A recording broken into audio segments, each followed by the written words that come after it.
Around this time last year, my husband Mark dug out his 20-year-old polyester tent from the loft for the first time since 2019, ready for a trip to Scotland. As he unpacked it for a test pitch in the garden, he sort of remembered it had leaked a bit the last time he used it, but nothing suggested we'd be faced with a shower of white bits when it was unpacked. As we pitched, it was obvious the whole of the inner waterproof lining had degraded, falling like tent dandruff when we went inside.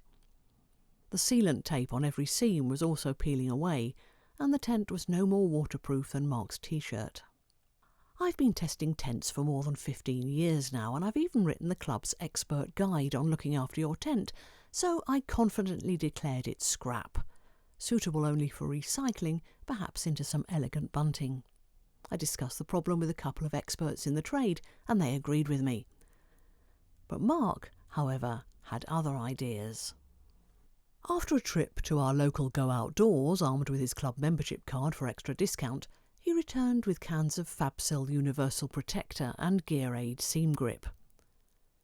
It took a fair bit of work to clean up the tent and apply the products following the instructions to the letter, but when everything was finally dry, he ventured out with the watering can to test it.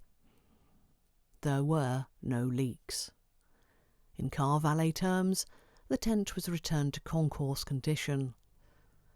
Though to be honest, a tiny part of me still wondered how the newly proofed tent would stand up to a decent downpour.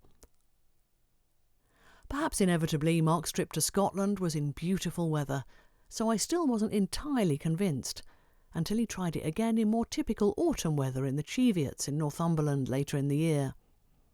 The tent remained resolutely waterproof in the height of a storm, and I had to admit I was wrong.